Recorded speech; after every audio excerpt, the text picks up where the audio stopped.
Through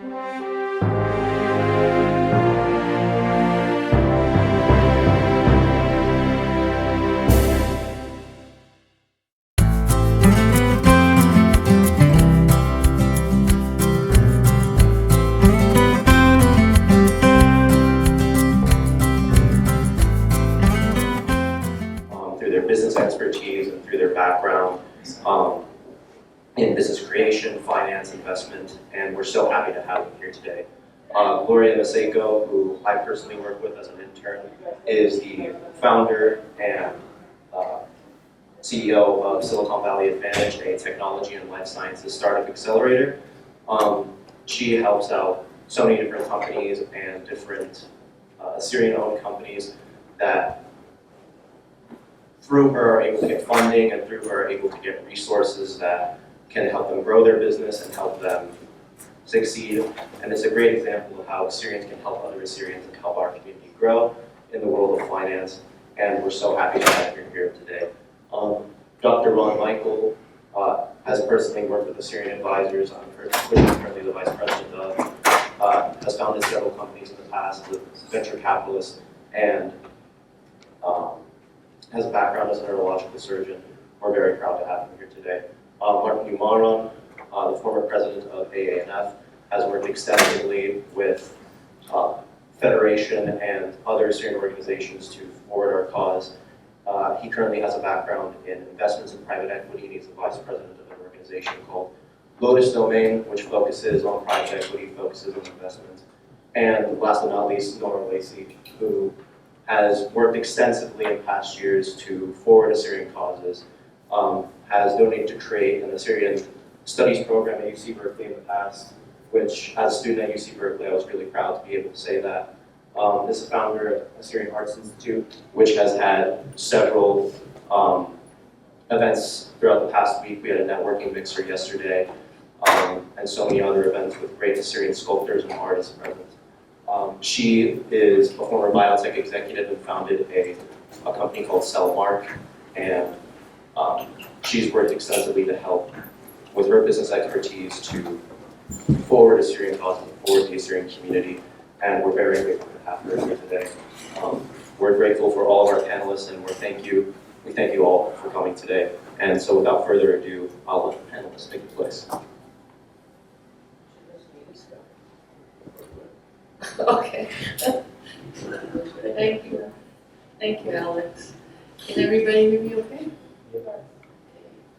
Basima Rob Alex Diane Oranachem Kudo Huda Shabira Surai Alturai Hayura Alturai. It can't get any better than this. I'd like to start by saying what an entrepreneur is, in my opinion. It is strictly my opinion. An entrepreneur is somebody that sees a problem and decides to do something about it, go about solving it. That's the spirit of entrepreneurship.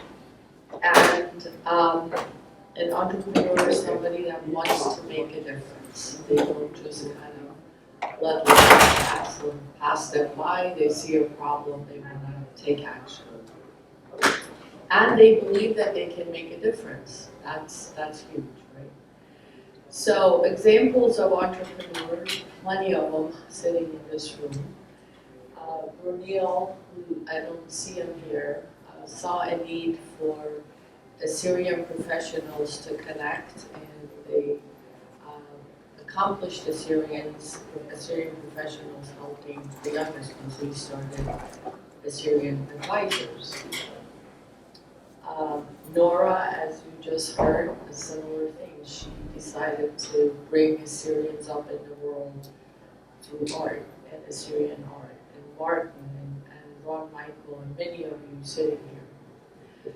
So, if you are an entrepreneur, whether you have an original idea of your own, or you would like to be a part of the entrepreneurship world, not necessarily in a big company, but liking to contribute greatly to a smaller company. The question is, where do you start, right? Because starting a business is not easy. For many of you that are executives of big companies or have started smaller businesses of your own, you know it's not easy. It's a journey that takes a lot of stamina, it's a process. And my biggest advice is find an accelerator near you. Wherever you're living, there is an accelerator. If you're in Silicon Valley, well, you're fortunate. There is Plug and Play, there is WeWorks, there is a ton of them around. So if you're in Chicago, the same thing. Big cities, almost any big city, sometimes at the university, have an accelerator. What is an accelerator? Accelerator is that all businesses have similar needs to just get off the ground, right? You need to form the company using a corporate lawyer. You need to file a patent if there is a patent to be filed. You need a business plan, you need a go-to-market strategy, you need advisors, you need experts in the business that you're trying to start. So go find an accelerator because there's so much of the basics, and they're usually co-location spaces. So you get access to an office, you get access to a facility, and the most important thing an accelerator can really help you with is networking. There are experts in there are people that have done it before, there are mentors.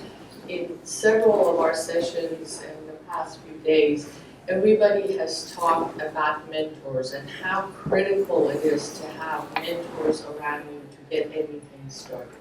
Or simply, if you don't even have an original idea or invention of your own, you can go to these accelerators, look at the companies that they have, and simply become a part of them with your own expertise, whether you're a marketeer, business, accounting, finance, engineer. You can join these companies and become an entrepreneur, not necessarily an inventor. And that is such a common misunderstanding, in my opinion, that people think, oh, to be an entrepreneur, I have to have an invention of mine. You don't. You can actually join startups that already exist. So just briefly, a little bit about my own journey. I started with big companies. I'm an engineer by training, industrial engineer.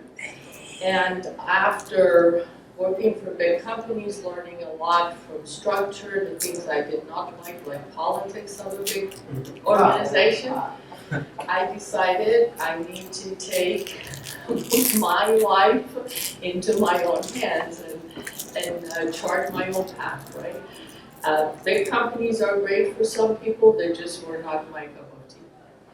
And so after joining several startups, small companies, being an executive in several of them, I learned enough, basically enough, you can always learn more, of how to build a company. So I formed several of my own companies. And after that, about 6 years ago, I decided I have learned enough now, I need to part my knowledge with the next generation. And I love to be a mentor, and so I started my own technology and life sciences accelerator called Silicon Valley Advantage. And to my shock and surprise, that name was not taken. So 6 years ago I started it, and really I have not looked back. Fortunate of having done a lot of international business, connecting with a lot of universities.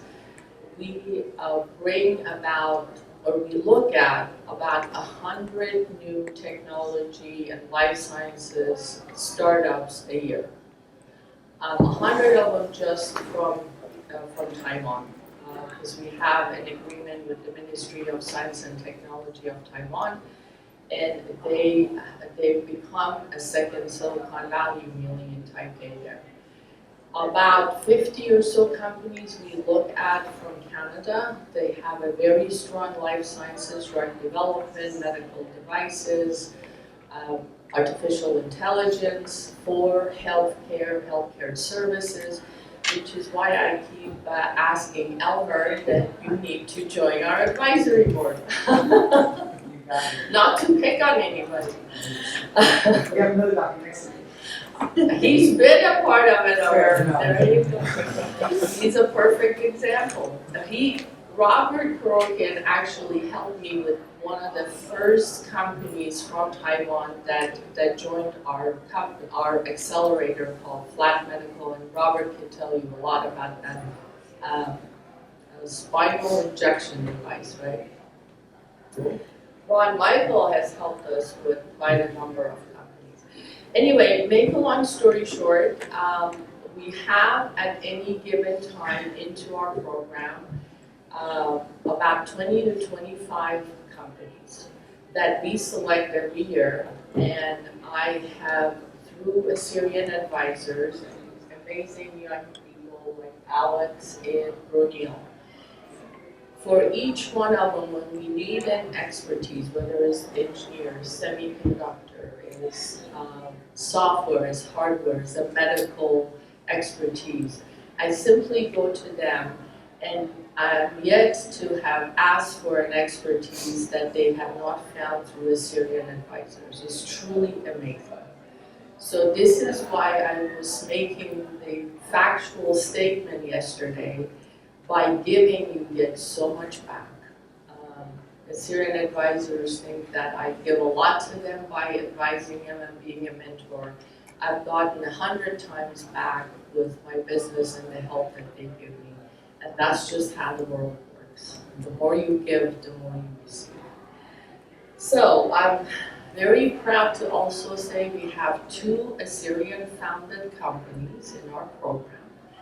And one of them, the entrepreneur that started the company, we're helping him currently, James Hessel is here, and I'd like to introduce him and have him speak about his journey and what he's doing and what kind of help he needs from the rest of you to grow his company. James? Hi, thank you, Gloria. So I'm James Hessel. My degree is in construction management. And that's what I did before I started my own company, which is an automatic pill and powder dispenser, which is meant to automate the way you take pills and then monitor how people take them, whether you're taking care of an elderly loved one or a caregiver.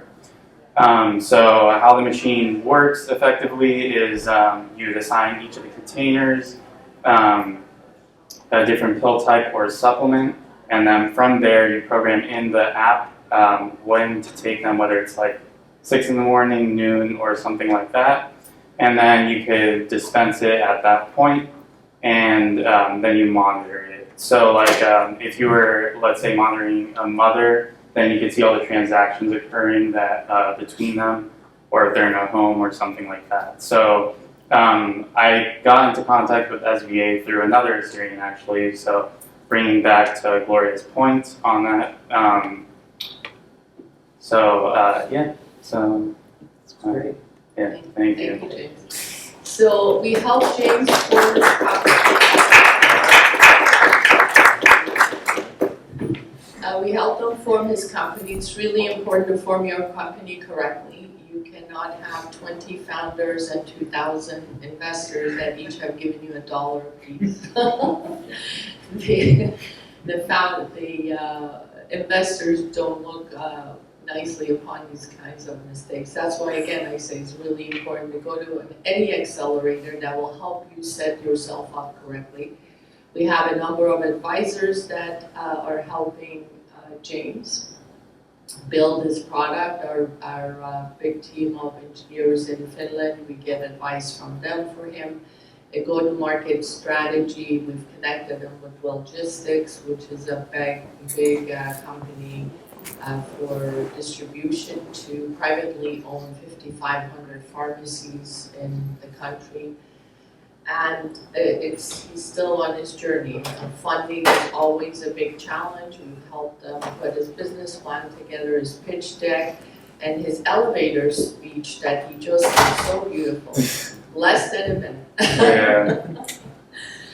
Yeah. So I invite any and all of you who either, again, have a new idea or you would like to start your own company, and or you would just like to be a part of an existing company. And all the senior professionals here that have the connections in the big companies that help smaller companies grow bigger or make strategic investments are always looking for the latest and greatest technologies. Please come and join our advisory board. Our business model is really pretty straightforward. We negotiate having equity shares in these startups, and we share that equity with our advisors. With that, I think that's, oh, and I wanted to mention a few other senior advisors that have really helped us. I mentioned Dr. Robert Karokian, Ron Michael. Dr. Chris Sarkis is another neurosurgeon we have. He's been tremendous. He became a co-founder of one of our existing companies, and he is helping us with a new company called Deep01. They have developed artificial intelligence for CT scan of brain, and it's already FDA approved. I have recruited a few young entrepreneurs, Monica, structural engineer or architect. John, I'm still trying to talk him into joining one of our companies. And Dr. Bonnie Tamras, who's a pharmacologist at UCSF, amazing guy. And Justin Bobo recently has joined us. He is a managing partner of a private equity in Chicago that is helping several of our sensor companies and more in the construction and building area. So thank you. Ron? Ladies first. Yeah, pretty much, thank you. Hi, my name is Nora Lacey. I founded a biotechnology company called Selmar Corporation in 1994, and I grew and managed and ran the company and sold it after 20 years in 2014. So I feel like I have gone full circle from starting and founding a company in biotechnology all the way to exiting successfully. And I will emphasize successfully exiting is the key in entrepreneurship. As soon as you start, you have to have an exit strategy, how and when to exit. Because that defines basically the goal of you as an entrepreneur to go through the trouble and the risk of starting a company. It is risky. It requires a lot of work. Actually, there is a young lady among you that asked me what inspired me to start Selmar in biotechnology. I mean, there's a lot of different technologies, but biotechnology is different. Like, you know, high tech usually focuses on innovation, new product, smart product, and biotechnology, in my experience, is the opposite. Doctors don't want innovation. They want history. They look at publication, how long a product or a technique has been practiced and how established it is. So the longer a product or a service is out there, the more desirable it is in biotechnology. So for that is actually pretty challenging because the reward is not quick, as entrepreneurs always feel like, you know, they favor. But I'm a biologist, so I decided to focus on, you know, my background and my competency, and went into starting my biotechnology company. One thing that, to answer the question that I was asked, and I promise I will answer it in this session, is to set a goal. When an entrepreneur wants to start a business, has to, I don't know if they can do without, a personal goal that one is passionate about, that have to have, and cannot live without. Because that's going to serve as motivation to go up and down in the path of business, which is a lot, the challenges that entrepreneur faces on a daily basis. But if there is a goal, if there is a carrot, it will help stay focused on the end of that route or that exit strategy that we are talking about.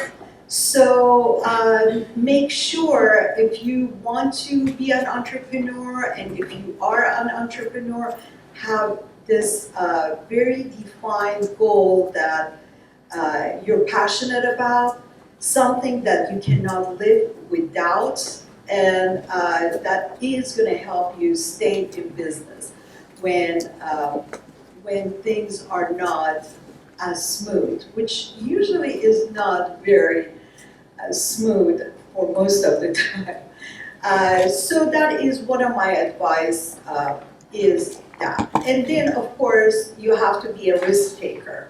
I have worked with so many people that, you know, very, very smart people, highly degreed people, doctors, lawyers, accountants. But very quickly, I noticed that some of them, even though they are super smart, highly degreed, have worked hard to be where they are, but they're not risk takers. And that is a factor in entrepreneurship. If you're not willing to take the risk, then don't be an entrepreneur, because it's not gonna last. You know, you might start something and then give up, or not take risk and not promote your business. So you have to be a risk taker, and where do you decide to take the risk? Or how do you take the risk? What risk is worth taking? I always say it has to be a data-driven risk. It means you need to research and have enough data to make a decision that is risky. So it's a data-driven risk that you have to take if you want to move forward. So these are the two factors that will make a difference in your life as an entrepreneur. And another thing that I didn't know when I started, but I know now, and thank God I know it, because I bring that experience in the Assyrian Art Institute. It seems like I was given an opportunity for 20 years to learn what I know, how to build an organization, so one day I can bring that into an Assyrian cause and you know, make an organization grow, is the team and people you pick. Your team, your people will make or break your company, your organization. Whether it is a business organization or nonprofit organization, it's all about the team. And I learned that sometimes it is best to spend a little bit more money that usually new entrepreneurs don't have much of, but it pays off if you hire an expert in the field that you're in, because they usually pay for themselves. I'll give you an example with Assyrian Art Institute, because I thought it was only in business, but in nonprofit, same thing. I was involved in an organization, a Syrian organization that did not have expert. And I personally was not an expert in that field either. And they wanted to do things, and they were getting quotes on how much to spend to make something happen, and they basically trusted that people that gave them the quote are treating them fairly. And so I learned in Assyrian Art Institute that if I have an expert in charge, I might reduce my costs. And that's what happened. I had an artistic director that came, and for something that I know people, other organization was charged $5,000, we were charged $300. Because the artistic director that we had was expert, and she had connection. She knew what was supposed to happen in what we do. So for me, that automatically it pays for her, to be with the organization when she can save us that kind of money. So having at least one or two experts on your team or Accelerator that Gloria was talking about, people with experience that will help you navigate the challenges of entrepreneurship, it really is very helpful. I learned that the hard way at Cellmark. At the end, I was pretty good at it, but that's why my company was sold. But initially I didn't, and I knew I had to hire people, and I was hiring people that I could afford instead of hiring people that are qualified to do the job. So I learned that the hard way, and I hope none of you learn business the hard way if you have resources like Gloria's company that can help you navigate the entrepreneurship goals that you have. So it's very, very exciting world to be in. Never boring. You always think of your goal and what you're doing, the contribution you're making to the field you're in, and you're creative all the time. I think entrepreneurs are some of the most creative people that I know, and usually they love art. So there is a correlation between the creativity of entrepreneur and the love of art.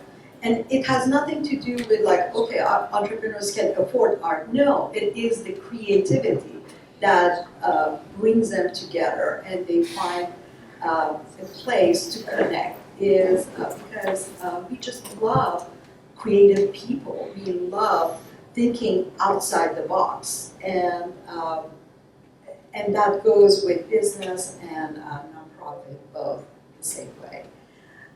So if you have any questions, I'm here to answer. Otherwise, let's go to Martin. Yeah, actually, Wisdom first. I'm the youngest. It's an honor to be on this panel. Been sabotaged. I was trying to very strategically I know. go It's last, okay. so all my points would have been made, and I didn't have to speak to them. Having said that, it's obviously impossible to talk about business and entrepreneurship in 1 hour. So I think the greatest value of this panel is going to be in the question and answer session. So accordingly, I'm going to make my comments short, and then hopefully Martin's even shorter. And then we can get on with it. I was asked to start with a little bit of my background. I'm in the life sciences, as you heard. Did my undergraduate and graduate degrees in biology and biochemistry at the University of Chicago. I then went on to medical school at the University of Illinois. And then completed a residency in neurological surgery at Northwestern, during which time I very nearly put together the coursework and, let's say, laboratory work. Could have been a PhD, but I wanted to be a professional student forever. I opted to move on, and I've been in a continuous practice of neurosurgery since 1993. Early on, I had a fairly interesting mix of business and medicine. I got involved at an early stage in a technology-driven medical waste disposal company. We grew that company and sold it to a Stericycle, basically the Microsoft of medical waste, big dominant company. I was involved with small companies throughout the 90s and early 2000s, basically tech. But then in the 2000s until now, I really went back to my roots, life sciences. I founded a medical device company in Boca Raton, Florida. It's where our president wanted to live. And we were already working remotely before working remotely was a thing. We designed novel spinal implants. We got 12 of them through the FDA in our first year. Gradually built out a sales force, began generating revenues, and sold the company to a larger device company. Around that time, I also got involved with a cancer drug discovery company from an early stage. We put our molecules we had discovered through what we call preclinical and then phase 1, and those molecules are now in phase 2. The prayer in the third hour So- of this blessed day we offer to Christ. It's still a long shot, we know that. But the importance of that company for me was it gave me the foundation to actually do drug discovery. That was my education. That was a graduate degree as far as I'm concerned. All that I learned by being with them.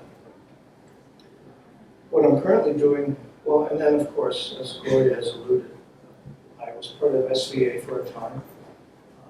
I advised, I think, maybe 3 or 4 companies, medical device and drug discovery, the things that I had come to love and learn. Currently, I'm working on my own. It's an artificial intelligence and machine learning driven drug discovery company where we endeavor to computationally design drugs more efficiently than this current traditional and rather dysfunctional way we have. Unfortunately, it's the only thing we have, and that's how drug discovery proceeds. You may or may not know that it takes 12 to 14 years and an average of $3.2 billion to bring a drug to market. So when you hear that drugs are expensive, there's a reason. It was expensive to produce them in the first place, and investors have to get a return. And that return is only for a limited time period because you chew up most of your patent protection by just developing the drug. When you're finally approved, you've got a limited number of years to actually sell that drug and recoup your investment. Anyway, I'm not shilling for pharma, but there's a business reason why drugs are expensive. But maybe some lessons also. Obviously, to go into life sciences, you have to have a solid foundation in the life sciences, meaning at an academic level. You can't be a high school dropout like Bill Gates and Bill Microsoft, not in the life sciences. You can't hack your way into a new drug. You really have to know what you're doing, and that takes degrees in the life sciences. If you don't have the skills, you need to build a team. Nora alluded to that. You need expertise. Sometimes you hire them, sometimes you find them and bring them on board.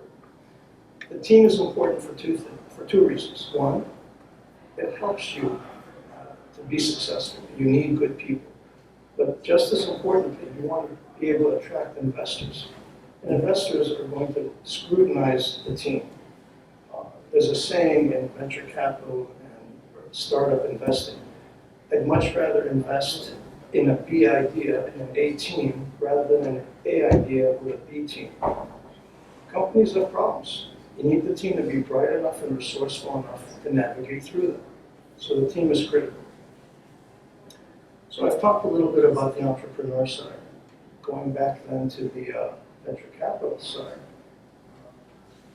maybe a couple of pros. Again, you can't discuss anything in an hour.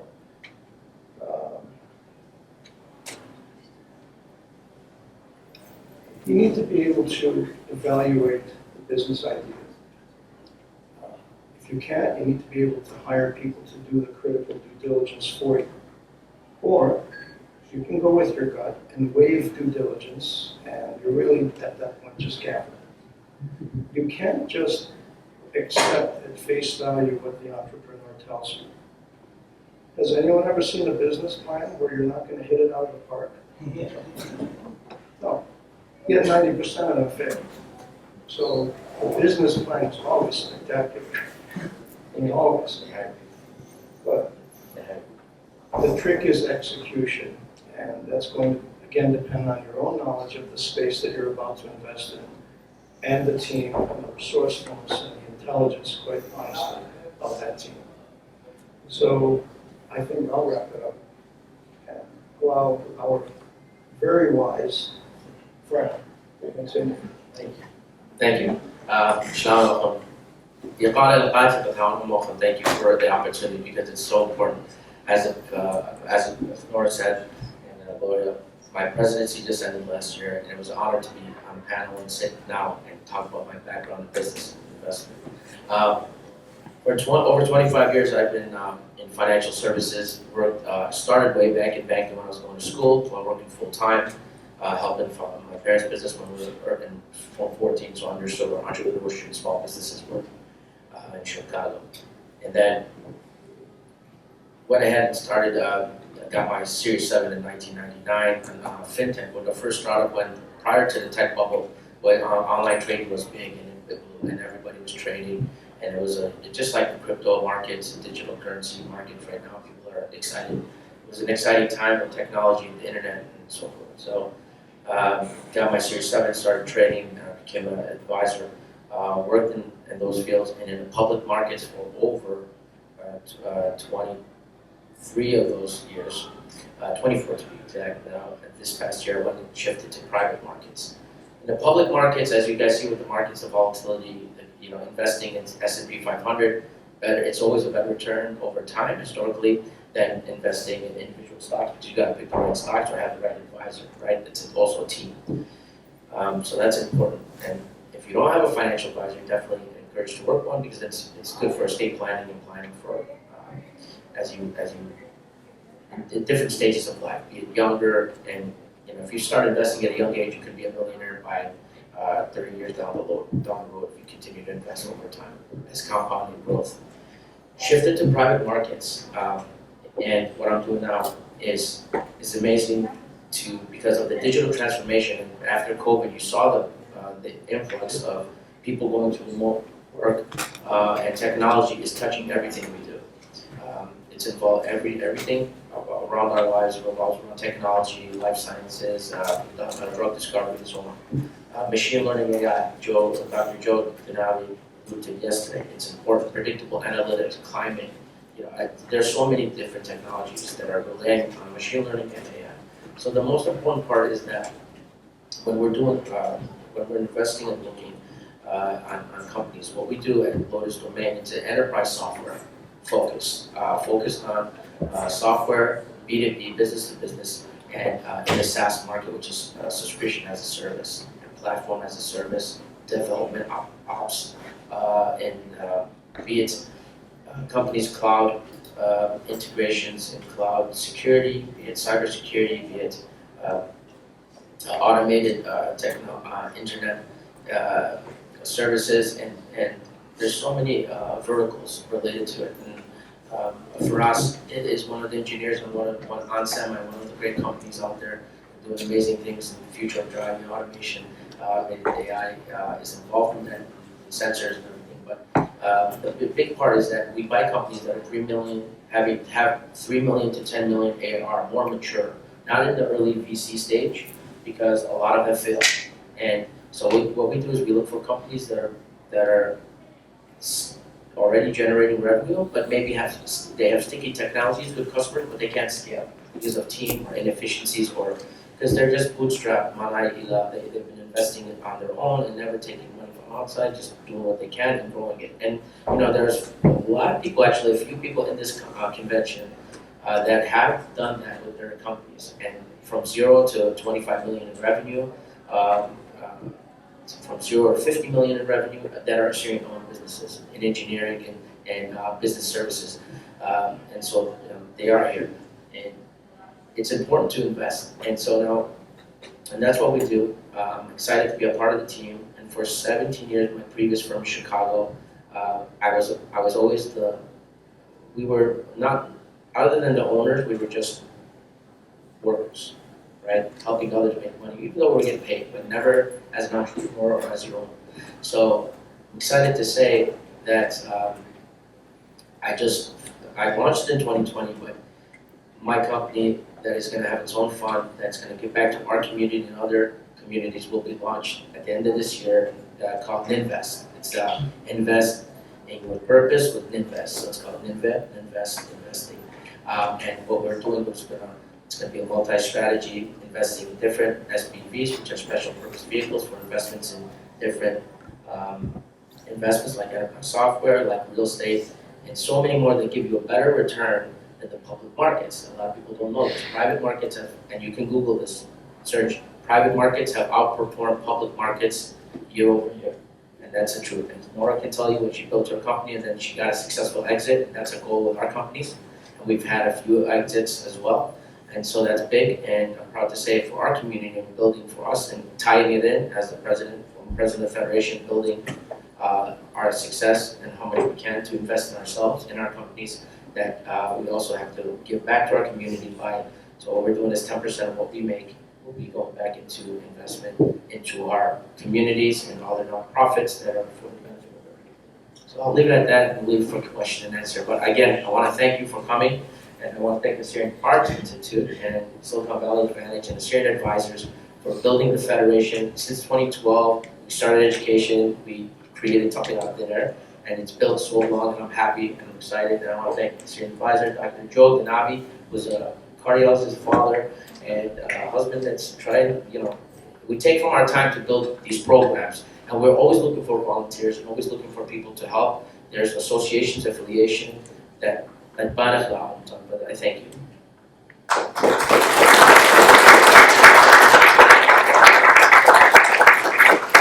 All right, thank you so much. We'll proceed to the Q&A session. For any questions, please raise your hand. I'll bring the mic over. All in the back. Introduce I see her.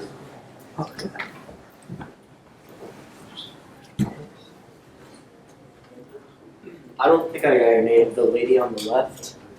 Gloria. Gloria, okay, so I basically wanted to ask you two questions. So I'm also pursuing industrial engineering, but do you have some good takeaways from getting that industry experience before you started that company, that firm? Like, did you act as a quality engineer in that like bigger company? I'm more intending to go in defense systems. So I don't know if you have like those good takeaways from that initial experience. Do you recommend that I go that path, like 5 years of quality engineering before I start a firm? Yes, of course. So actually, I also started my career, I'm an industrial engineer by degree, and then a master's degree in engineering management. So I did start in manufacturing. And did you get an MBA with that after, or you just? Yeah, so engineering management is more on the business side Mm-hmm. than it's engineering, because it's Yeah. managing the business, right? Mm-hmm. So there is a path from industrial engineering to go to business, or whether it's engineering management or MBA. I recommend either one are a great combination. And of course, I tout industrial engineering because as industrial engineers, A, we're problem solvers, right? Yeah. And two, we learn about all disciplines of engineering, not deep in any one of them, but enough to be dangerous, right? Enough to understand it. So when it comes to creating a new company or assessing a new company, that really comes in handy. It becomes sort of an intuitive selection of knowing, is this technology solving a real world problem? Mm-hmm. Is that problem big enough? Right? And yeah, in the early stages of like starting that company, like what was some of the troubles you had? Like, was it like client acquisition, like not consulting with enough companies? Like, how did you, like, what was that pull factor into your industry, and how were you able to break through? I think the problems are what everybody stated. Mm. First, you have to have the best team possible. Two, I highly recommend find a couple of mentors that you want to be like. They're sort of people that you respect and you want to be like, right? Have a plan of where to go to get help. And then everything else after that is a business plan, is a business model, is a go-to-market strategy. And please, please, please do your homework about who else is in the market. No matter how wonderful your idea is, somebody else in this world has thought of it. And it's inevitable that you will have competition. So it's really important. These are the couple of things that are glaring with new ideas and new companies, is people that don't do their homework, think they fall in love with their own idea, and they don't check the market to see how much competition they have.